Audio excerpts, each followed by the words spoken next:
കൊള്ളക്കാരൻ രാജുവിനെയും കുടുംബത്തെയും പോലീസ് പൊക്കാത്തതെന്ത്? നാടൊട്ടുക്കും ഓടി നടന്ന് ആയിരക്കണക്കിന് പേരുടെ കയ്യിൽ നിന്നും സഹസ്രകോടികൾ പിടുങ്ങി വകമാറ്റി ചെലവഴിച്ചൊടുക്കം കമ്പനി തന്നെ പൊട്ടിയപ്പോൾ രാഷ്ട്രീയ സ്വാധീനവും പോലീസിനെ ഉപയോഗിച്ചും കള്ളൻ രാജു നിക്ഷേപകരുടെ മെക്കിട്ട് കയറുകയാണ് ഇപ്പോൾ. കൊള്ളമുതലിന്റെ ഒരംശം പോലീസുകാർക്കും രാഷ്ട്രീയക്കാർക്കും ഭരണമുന്നണിക്കും മാധ്യമങ്ങൾക്കും എറിഞ്ഞു കൊടുത്തിട്ടാണ് ഇപ്പോൾ കള്ളൻ രാജു പിടിച്ചു നിൽക്കുന്നത്. പണം നഷ്ടപ്പെട്ടവർ രാജുവിന്റെ സ്ഥാപനത്തിലും വീട്ടിലും കൂട്ടമായി കയറി ചെന്നു എങ്കിലും ഇതുവരെ രാജുവിന്റെയും ഭാര്യയുടെയും മക്കളുടെയും ദേഹത്ത് ആരും കൈവച്ചിട്ടില്ല. എന്നാൽ പണം കൊടുക്കാമെന്ന് പറഞ്ഞ തീയതികൾ മാറി മാറി സഹികെട്ട നിക്ഷേപകർ ഏതു നിമിഷവും ഇവരെ കൈവക്കാം എന്ന അവസ്ഥയിലാണിപ്പോൾ. 1 കോടിയോളം രൂപ നെടുമ്പറമ്പിൽ ഫിനാൻസിൽ നിക്ഷേപിച്ച ചന്ദനപ്പള്ളി സ്വദേശി ഗീവർഗീസ് പറയുന്നത് കേൾക്കുക. ഞാൻ ഗീവർഗീസ് ചന്ദനപ്പള്ളി. നിങ്ങളുടെ ചാനൽ ഞാൻ സ്ഥിരമായി കാണുന്നതാണ്. അപ്പോൾ അതിനകത്ത് ഈ നെടുമ്പറമ്പിലിനെ സംബന്ധിച്ചുള്ള ചില വിവരങ്ങളും അതൊക്കെ കണ്ടപ്പോൾ അതിനകത്ത് നിങ്ങൾ ചോദിച്ചിരുന്നു, ഇതുപോലെ പൈസ നഷ്ടപ്പെട്ടവരുടെ എല്ലാവരും കൂടെ ഒരു ലിസ്റ്റ് ക്രോഡീകരിക്കുന്നു എന്ന് കേട്ടു. അപ്പോൾ അതുകൊണ്ട് ഞാൻ വിളിച്ചതാണ്. അങ്ങനെ ഉണ്ടെങ്കിൽ ഞാനും ഒരു 1 CR അബവ് എമൗണ്ട് ഡെപ്പോസിറ്റ് ചെയ്ത ഒരു കസ്റ്റമറാണ് നെടുമ്പറമ്പിൻ്റെ. ഈ പൈസ ഞാൻ ഇവരുടെ തുമ്പോൺ ബ്രാഞ്ചിലാണ് ഇട്ടത്. ആ തുമ്പോൺ ബ്രാഞ്ചിൽ അവിടുത്തെ മാനേജരാണ് നമ്മളെ ഇതിനകത്തോട്ട് വലിച്ചോണ്ട് പോയത്. എൻ്റെ മോൾ ഒരു മെന്റലി ഹാൻഡിക്യാപ്ഡ് കുട്ടിയാണ്. അപ്പൊ അവളുടെ പേരിലും ആണ് കൂടുതൽ എമൗണ്ടും കിടക്കുന്നത്. പക്ഷെ അവൾക്ക് ഓപ്പറേറ്റ് ചെയ്യാനൊന്നും അറിയത്തില്ല. അത് ഞാൻ അവൾക്ക് വേണ്ടി, എനിക്ക് ഏക മകളേ ഉള്ളൂ. പക്ഷെ ഈ കൊച്ചിന്റെ വെൽഫെയറിനുള്ള പൈസയായിരുന്നു ഇത്. എന്റെ ഇതിന്റെ സോഴ്സ് ഓഫ് ഇൻകം എന്ന് പറഞ്ഞ് ഞാനൊരു NRE ആയിരുന്നു. അപ്പൊ ഈ ആള് ഈ എന്നെ അപ്രോച്ച് ചെയ്ത മാനേജർ പറഞ്ഞു, ഇത് പുതുതായിട്ട് തുടങ്ങുന്നതാണ്, നല്ല റിട്ടേൺ കിട്ടുന്നതാണ്. ഇങ്ങനെ നമ്മളെ പ്രലോഭിപ്പിച്ച് അതിനകത്ത് കൊണ്ട് ഇറക്കി. അതിനുശേഷം അവൻ അങ്ങ് സ്ഥലം വിട്ടു. മാറ്റിയതാണോ എന്തോ അതെനിക്കറിയത്തില്ല. അവൻ അവിടെ നിന്ന് പോയി. അതിനുശേഷം വന്നിരിക്കുന്ന ഒരു സ്ത്രീ, അവിടുത്തെ മാനേജർ, ഇപ്പൊ പ്രസന്റിൽ ആ സ്ത്രീ മാത്രമാണ് അവിടുത്തെ മാനേജർ. ഈ സ്ത്രീയെ എനിക്ക് നേരത്തെ അറിയാമായിരുന്നു. അപ്പൊ അവരൊരു വിധവയായതുകൊണ്ട് അവരെന്നെ അപ്രോച്ച് ചെയ്ത്, അച്ഛാ പൈസയൊന്നും അവിടെ നിന്നുള്ള എടുത്തോണ്ട് പോവല്ലേ, എനിക്കിവിടെ നിലനിൽപ്പിന്റെ കാര്യമാണ്, അതുകൊണ്ട് ഈ പൈസ ഇവിടെ കിടക്കട്ടെ കുറച്ചെന്ന് പറഞ്ഞു. അപ്പം അവള് തന്നെ ആ എമൗണ്ട് റിന്യൂ ചെയ്തു. ഇങ്ങനെ കഴിഞ്ഞ ഒക്ടോബർ വരെ എനിക്ക് പലിശയും തന്നുകൊണ്ടിരുന്നു. എന്നാൽ ഒരു 65 ലക്ഷം രൂപയുടെ മെച്ചുറായ എമൗണ്ടുകൾ, അതായത് ഏതാണ്ട് സെപ്റ്റംബർ വരെ, കഴിഞ്ഞ സെപ്റ്റംബർ ആയപ്പോൾ 65 ലക്ഷം രൂപയുടെ മെച്ചുറായ FDകളുടെ റിട്ടേൺ കിട്ടുന്നില്ല എന്ന് കണ്ടപ്പോൾ ഞാൻ ഈ നെടുമ്പറമ്പ് രാജുവിനെ സമീപിച്ചു.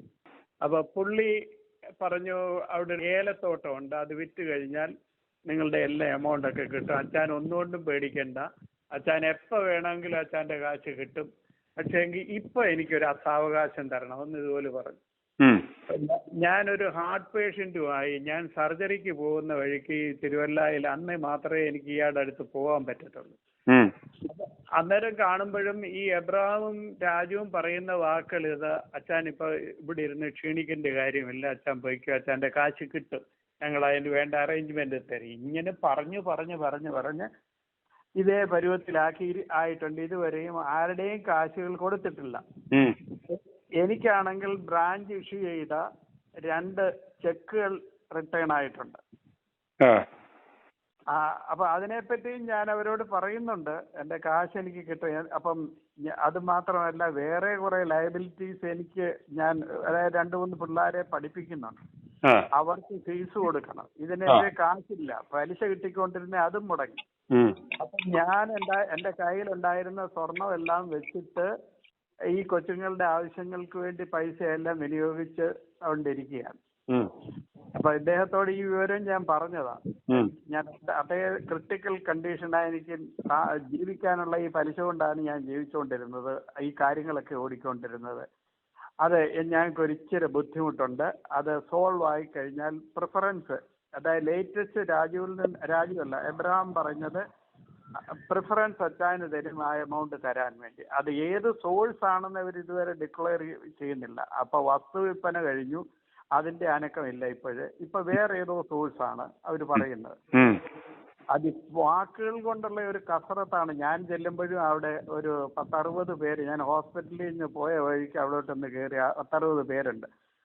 അപ്പൊ എനിക്ക് അവിടെ ശബ്ദമുയർത്താനോ ഒന്നും ഈ ബൈപ്പാസ് ചെയ്ത് കഴിഞ്ഞുകൊണ്ടും എനിക്ക് അവിടെ ഇരിക്കാനുള്ള സമയമില്ല. ഞാൻ പറഞ്ഞു, രാജുവിനോട് പറഞ്ഞു എന്റെ കാശ് തരണം, അച്ഛൻ സന്തോഷമായിട്ട് പോകും, ഞാനത് തരും, ഇങ്ങനെ പറഞ്ഞു.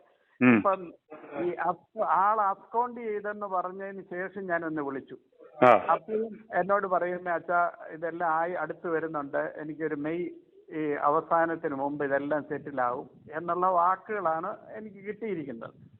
പക്ഷെ നല്ല വാക്കാണ് എന്നോട് പറയുന്നത്, പക്ഷേ ഒന്നും ഫുൾഫിൽ ആവുന്നില്ലെന്നാ. ആദ്യമൊക്കെ പറഞ്ഞ ആ വാക്കുകളെന്ന് പറഞ്ഞാൽ 1 മാസം 15 ദിവസം ഇങ്ങനെ പറഞ്ഞു പോയി. ഇപ്പൊ നിങ്ങളുടെയൊക്കെ മെസ്സേജുകൾ ഇതിനകത്തൂടെ ചാനലിൽ കൂടെ കാണുമ്പോൾ എനിക്ക് ഞെട്ടുക. ഞാൻ എന്തോ ചെയ്യണം, സൂയിസൈഡിന് പോകേണ്ട ഗതികേട് വരുമോ? കാരണം ഒന്നുമില്ലാത്തവനായി തീരും. കാരണം ഈ കൊച്ച് യാതൊരു ഇൻകവും ഇല്ല.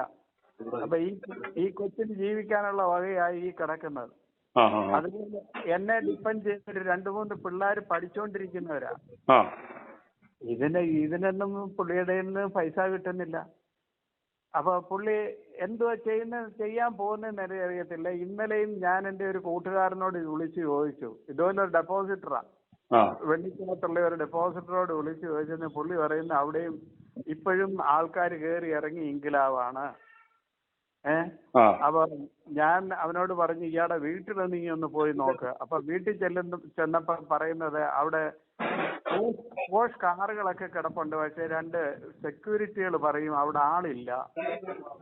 പക്ഷെ അകത്ത് ആളുണ്ട് എന്നുള്ളതാണ് പുള്ളി പറയുന്നത്. പക്ഷെ ആളില്ലെന്നും പറഞ്ഞ് ഇവര് നമ്മളെ പുറത്തിറക്കി വിടുകയാണെന്നാണ് അവൻ പറഞ്ഞുള്ള അറിവ്. ഇതാണ് അവിടെ നടക്കുന്ന സംഭവം. പക്ഷെ ഇതിനെല്ലാരും കൂടെ ഈ ഇവിടുത്തെ ഡെപ്പോസിറ്റേഴ്സ് എല്ലാവരും കൂടെ ഒന്നിച്ചു ചേരുന്നുണ്ടെങ്കിൽ എനിക്കൂടെ അതിനകത്തൊന്ന് കൂടണമെന്നുണ്ട്. പക്ഷെ FIR ഒന്നും ഞാൻ ഇട്ടിട്ടില്ല. കാരണം ഇയാളൊരു ത്രട്ടണിങ് നടത്തിയത് ആര് കേസിന് പോകുന്നോ അവനെ നിയമപരമായിട്ട് മാത്രമേ കാശ് കിട്ടൂ എന്ന് പുള്ളി എൻ്റെ മുമ്പിൽ വെച്ച് എന്നെ പറഞ്ഞു. അത് എൻ്റെ മുമ്പിൽ നല്ല അവിടെ വന്നിരുന്നവരുടെ എല്ലാം മുമ്പിൽ വെച്ച് പറഞ്ഞതാ. അപ്പൊ കേസിനാരും പോകേണ്ട കാര്യമില്ല. ഇപ്പൊ എനിക്ക് തോന്നി ആ അമേരിക്കക്കാരന്റെ കേസും ഇത് തന്നെ ആയിരിക്കും പറഞ്ഞിരിക്കുന്നത്. FIR കണ്ടു കഴിഞ്ഞപ്പോൾ ഇയാൾ പറഞ്ഞു കാണും ഞാൻ കാശ് കൊടുക്കാം, എന്റെ പ്രോപ്പർട്ടി ഇരിക്കുമ്പോൾ കാശ് കൊടുക്കാമെന്നായിരിക്കും പറഞ്ഞിരിക്കുന്നത്. അതുകൊണ്ടായിരിക്കും ഞങ്ങൾ തമ്മിൽ സെറ്റിൽമെന്റ് ആയി എന്ന് പറയാനുള്ള കാരണം. അത് റിയലൈസേഷൻ എമൗണ്ട് റിയലൈസേഷൻ നടന്നിട്ടുണ്ടാകാൻ സാധ്യതയില്ല ആർക്കും തന്നെ. മനസ്സിലായി. അതെ, ഇത്തരത്തിൽ പറഞ്ഞു വരട്ടുകയാണ്. കേസിന് പോയാൽ പിന്നെ നിങ്ങൾ അങ്ങനെ മേടിച്ചോ എന്ന് പറയുമ്പോൾ പലരും പേടിച്ച് കേസിന് പോകാതിരിക്കും. കേസിന് പോകത്തില്ല. അത് ഇയാൾക്ക് രക്ഷപ്പെടാനുള്ള സാവകാശം കിട്ടുകയും ചെയ്യും. പുള്ളിക്ക് രാഷ്ട്രീയ ഇൻഫ്ലുവൻസ് ഉള്ള വ്യക്തിയാണ്, പോലീസിൽ ഇൻഫ്ലുവൻസ് ഉള്ള വ്യക്തിയാണ്. നമ്മൾ ഇത് പറഞ്ഞില്ല, ആ ഒരു പെന്തിക്കോസുകാരന്റെ 14 ലക്ഷം രൂപയുടെ അവൻ അവിടെ ചെന്ന് കാശ് ചോദിച്ചതേ കാണത്തുള്ളൂ. അവനെ പിടിച്ചിട്ട് തല്ലിയിട്ട് അവന്റെ പുറത്ത് അവൻ 302 IPS കോട്ട് ചെയ്ത് അവന്റെ പേരിൽ ഇയാള് കേസ് കൊടുത്തിരിക്കുന്നത്.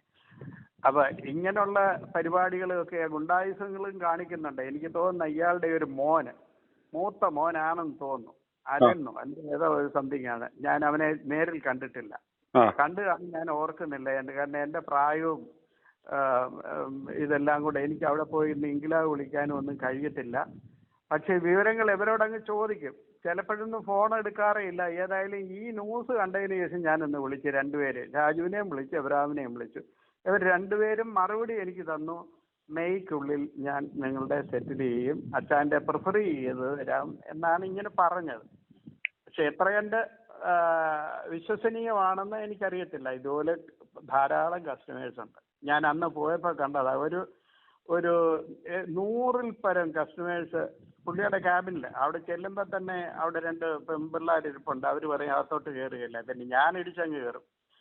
കാരണം എന്തോ ചെയ്യാൻ അവര്, നമ്മൾ കയറി ചെന്ന് എൻ്റെ പുറകെ എല്ലാവരും കൂടി അരച്ചു കയറി അങ്ങ് കയറുന്ന. എല്ലാവരും ഈ രാജുവിൻ്റെ ക്യാബിനിലിരുന്ന് ഇങ്ങനെ ഡിസ്കഷൻ നടന്നു. പക്ഷെ എനിക്കിരിക്കാൻ വയ്യ. 1 മണി ആയപ്പോഴത്തേ ഞാൻ പറഞ്ഞു രാജു ഞാൻ പോവാ, എനിക്ക് ഇരിക്കാൻ കഴിയില്ല, ആഹാരമൊന്നും കഴിയാതെ ക്രോണിക് ഡയബറ്റിക് ഉണ്ട്, ഹാർട്ട് ഡിസീസും. അവൻ്റെ ഈ ന്യൂസ് കാണുമ്പോൾ ഞാൻ ഇയാളെ അന്നേരമൊക്കെ വിളിക്കും. അപ്പം ഇയാൾ പറഞ്ഞു കാശ് കിട്ടാൻ വേണ്ടി ഇതെല്ലാം മിസ് ഗൈഡൻസ് ആണ് ഇവര് പബ്ലിഷ് ചെയ്യുന്ന പലരും. ഞങ്ങൾ ആരെങ്കിലും i2 ന്യൂസിൽ നിന്ന് ആരെങ്കിലും ഈ പറയുന്ന ഈ തട്ടിപ്പ് കള്ളനെയോ ഇവന്റെ മക്കളെയോ ഇവന്റെ മാനേജർമാരെയോ ഞങ്ങൾ ആരെങ്കിലും വിളിച്ചിട്ടുണ്ടോ എന്ന് വെച്ചാൽ ചോദിച്ചു നോക്കി. ഇവരെയൊന്നും ഞങ്ങൾ ആരും ഞാൻ ചോദിച്ചു, നിങ്ങൾ ഇങ്ങനെ ഒരു ഫേക്ക് ന്യൂസ് കൊടുത്താൽ നിങ്ങൾക്ക് അവരുടെ പേരിൽ ആക്ഷൻ എടുക്കാൻ കഴിയുമല്ലോ. അന്ന് ചോദിക്കുന്നത് പറയാ അവർക്കെല്ലാം വൻ തുക വേണം, അതിനുവേണ്ടിയാണ് അവര് ഇങ്ങനെയുള്ള ന്യൂസ് അടിച്ചിറക്കുന്നത്. ഞാൻ പറഞ്ഞു ഫേക്ക് ആണെങ്കിൽ അവരെന്തോ ധൈര്യമായിട്ട് ഇങ്ങനെ ന്യൂസ് ഇടും എന്ന് പറഞ്ഞാൽ അവരിടുന്ന ന്യൂസ് ജെന്യൂൻ ആണെന്നുള്ളതാണ് എനിക്ക് തോന്നുന്നതെന്ന് പറഞ്ഞത്. അച്ഛാ ഇതൊന്നും അല്ല, എന്റെ പുറകെ കുറച്ച് പേര് വേട്ടയാടുന്നുണ്ട്, അതുപോലെ കാണിതും എന്ന് പറഞ്ഞേച്ച് പുള്ളി അധികം നേരം സംസാരിക്കത്തില്ല, അങ്ങനെ അങ്ങ് പോവുക ചെയ്യുന്നത്. ഇനി ഇയാൾ എന്നോട് പറഞ്ഞൊരു കമ്പനി ടേക്ക് ഓവർ ചെയ്യാൻ പോകുന്നുണ്ട്. ഇപ്പൊ കമ്പനി ടേക്ക് ഓവർ ചെയ്യണമെന്നില്ല, ഇതുപോലെ കിടക്കുന്ന ഇതേതെങ്കിലും ബോധമുള്ളവൻ ഇത്രയും ബാങ്ക്രപ്റ്റിൽ ഇത്രയും പേരും പോയി ഇത്രയും നശിച്ച് നാട്ടുകാരെ പറ്റിച്ച് കിടക്കുന്ന ഒരു കമ്പനി ആരെങ്കിലും എടുക്കുവോ? അതാണ് ഞാനും ചിന്തിക്കുന്ന ഇതാണ്. ഇത്രയുള്ള ആരാ ഇത്രയും വന്ന് കയറി ഏറ്റെടുക്കാനുള്ള? കള്ളപ്പണക്കാരൻ പോലും വരത്തില്ല. അപ്പൊ ഇയാൾ ഈ പറഞ്ഞുകൊണ്ട് ടേക്ക് ഓവർ ആവാൻ പോകുന്നു, ഓഡിറ്റ് നടന്നുകൊണ്ടിരുന്നു.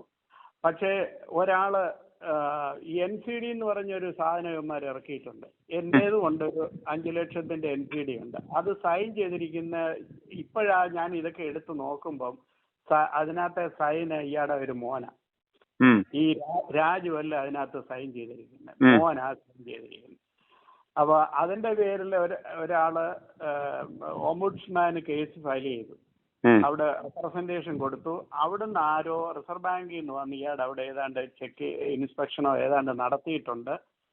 അതുകൊണ്ട് അവരോടെങ്ങാണ്ട് പറഞ്ഞു പോലും ഈ മാസത്തിനുള്ളിൽ NCDയുടെ എല്ലാം റെഗുലറൈസ് ചെയ്യും എന്നൊക്കെ അവരോട് ഇതൊരു സാന്ത്വന വാക്കുകൾ പറഞ്ഞതായിട്ടാണ് ഞാൻ അറിയുന്നത്. നേരിട്ടുള്ളതല്ല, എല്ലാം ഓരോരുത്തരിൽ കൂടെ കേൾക്കുന്നതാ ഞാൻ. എന്റെ കാര്യം ഞാൻ ചോദിക്കാൻ പോയില്ല. ചോദിച്ച ഒന്ന് ഞാൻ എന്റെ റെപ്രസെന്റേഷൻ എഴുതി അങ്ങ് കൊടുത്തു, ബ്രാഞ്ചിന് കൊടുത്തു. ബ്രാഞ്ചിനോട് പറഞ്ഞു നിങ്ങൾ ഫോർവേഡ് ചെയ്യും, എനിക്ക് ആ കാശ് വേണം, അറ്റ്ലീസ്റ്റ് മെച്ചുറായ എമൗണ്ട് എനിക്ക് വേണം. എനിക്ക് ഉണ്ടെങ്കിൽ നിൽക്കാനൊക്കെ ഉള്ളൂ, ഇല്ലെങ്കിൽ പറയുന്ന എന്റെ കുടുംബം ഞങ്ങളാകെ ഈ വയ്യാത്ത കുട്ടിയും കൂടി ഞങ്ങൾ 3 പേര് മാത്രമാണ്. ഞങ്ങൾ പിന്നെ എന്തുവാ എങ്ങോട്ടാ പോകേണ്ടി എന്നുള്ളത് ഞങ്ങൾ പിന്നെ ചിന്തിക്കേണ്ടിയിരിക്കുന്നു. അപ്പൊ ഇതുവരെ ഞാൻ പുള്ളിയോട് പറഞ്ഞു, രാജു ഇങ്ങനെ ഒരു അവസ്ഥയിലേക്ക് ഞങ്ങളെ തള്ളിവിടരുത്. അന്ന് ഞാൻ ചെന്നപ്പോ പറഞ്ഞു, പുള്ളി അന്ന് കാണിച്ചിരിക്കുന്ന ഞങ്ങളുടെ മുന്നിൽ ചെന്നപ്പോ ഞാൻ ഏറ്റവും മുന്നിലിരുന്ന് പുള്ളി കണ്ണും അടച്ച് ഒരു 10 മിനിറ്റ് അങ്ങ് മിണ്ടാ നിൽക്കുക. എല്ലാരും പുഴുത്ത തെറിയും അതും ഇതുമൊക്കെ കിടന്ന് കുറിച്ചു വരുന്നു. അപ്പൊ ഒരു 10 മിനിറ്റ് കഴിഞ്ഞപ്പോ ഇയാൾ ഉറക്കത്തിൽ നിന്നുണ്ടെന്നുകൊണ്ട് ചാടി എണീറ്റ് കൈയും വിരിച്ചിട്ട് ആർക്കാ എന്തുവാ ചെയ്യേണ്ടതെന്ന് വെച്ചാൽ നിങ്ങൾ അങ്ങ് ചെയ്യും. അപ്പം ഒരു ധിക്കാരപരമായിട്ട് അന്നേരം സംസാരിക്കുന്നത്. ചെയ്യേണ്ടി എന്താണെന്ന് വെച്ചാൽ നിങ്ങൾ ചെയ്യും. ഇനി നിങ്ങൾ പ്രചരിപ്പിച്ചിട്ടില്ലേ, മാനേജർമാരവിടെ കൂടുതലിരുന്നു, നിങ്ങൾ പ്രചരിപ്പിച്ചിട്ടില്ലയോ ഞാൻ ഇവിടുന്ന് ഓടിപ്പോകാൻ പോകുന്നത്? ഇല്ല, എന്റെ 4 പാസ്പോർട്ട് ഇരിക്കുന്നു, ഇവിടെ ഉണ്ട്, ആർക്കാ വേണ്ടിയെന്ന് വെച്ചാൽ പാസ്പോർട്ട് വരാമെന്ന് പറഞ്ഞു. അപ്പൊ ഒരു മാനേജർ എന്ന് പറഞ്ഞു എനിക്ക് വേണമെന്ന് പറഞ്ഞു. അപ്പം ഇയാളുടെ ഒരു മോനെന്ന് പറയുന്ന ആ സാധനം പ്രത്യക്ഷപ്പെട്ടിട്ട് പറഞ്ഞു നിനക്കാന്നോടി വേണ്ടിയെന്ന്. അപ്പൊ ആ അത് പേടിച്ച് അതങ്ങ് തിരിഞ്ഞു പോവുകയും ചെയ്തു.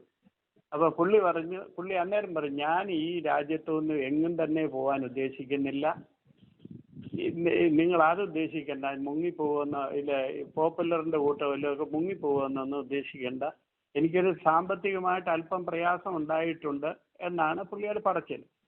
മിസ് മാനേജ്മെന്റ് ഇതിനകത്ത് ഒത്തിരി നടന്നിട്ടുണ്ട്, അല്ലെങ്കിൽ ഇത് പൊട്ടാനുള്ള ഒന്നും സാധ്യതയില്ല. ഒന്നാമത് ഈ ഫിനാൻസിയേഴ്സിൽ നിന്ന് കിട്ടുന്ന പൈസ എന്തിന് ഇയാള് വകമാറ്റി ചെലവഴിച്ചു? വസ്തു വാങ്ങിച്ചു. ഇയാൾക്ക് ഗോൾഡ് ലോൺ കൊടുത്താൽ പൊന്നുപോലെ നിൽക്കുക. ഇയാൾ ഉടനെ വസ്ത്രത്തിനകത്ത് കൊണ്ട് ഇൻവെസ്റ്റ് ചെയ്യുന്നു. പിന്നെ കൈപ്പറ്റൂർക്കാരനൊരു കരിക്കിനേത്തിന്റെ പ്രോപ്പർട്ടി വാങ്ങിക്കുന്നു. അപ്പോൾ അതിനെപ്പറ്റി ഒരിക്കൽ ഞാൻ പറഞ്ഞു ഈ കാശ് നമ്മൾ എന്തോ ചെയ്യാൻ, എന്തായാലും ബിസിനസ് ചെയ്യാം, ബിസിനസ്സിനില്ലേ കാശ്, അല്ല ഇവിടെ അടുക്കി വെക്കാനില്ല. പക്ഷേ ഈ ഒക്ടോബറിന് ശേഷമാണ് എനിക്കിതിനെപ്പറ്റി മനസ്സിലാകുന്നത്. കാരണം എനിക്ക് മന്ത്ലി കിട്ടിക്കൊണ്ടിരിക്കുന്ന പലിശ കിട്ടുന്നില്ല. എന്നാൽ പല ബ്രാഞ്ചുകാരും പൈസ കൊടുക്കുന്നുണ്ട്. അത് കാരണം അതെങ്ങനെയാണെന്ന് ഞാൻ ചില മാനേജരോട് ചോദിച്ചു. അവർ പറഞ്ഞു ഈ മൈക്രോ ഫിനാൻസ് എന്ന് പറഞ്ഞ് ഒരെണ്ണത്തിനകത്ത് പോയ മുതൽ തിരിച്ചു വരുന്നു. ആ തിരിച്ചു വരുന്ന എമൗണ്ട് ആണ് ഈ ഓരോരുത്തർക്കും പലിശ കൊടുത്തുകൊണ്ടിരിക്കുന്നത്. മുതൽ കൊടുക്കാൻ ഒരുത്തരുടെയും കയ്യിൽ ഹെഡ് ഓഫീസിൽ നിന്ന് ഒരുത്തർക്കും മുതൽ പോകുന്നില്ല. i2i News, an eye for truth. i2i News subscribe ചെയ്തിട്ടില്ലാത്തവർ ഇപ്പോൾ തന്നെ സബ്സ്ക്രൈബ് ചെയ്യുക. നോട്ടിഫിക്കേഷൻ ലഭിക്കുവാൻ ബെൽ ബട്ടണും അമർത്തുക.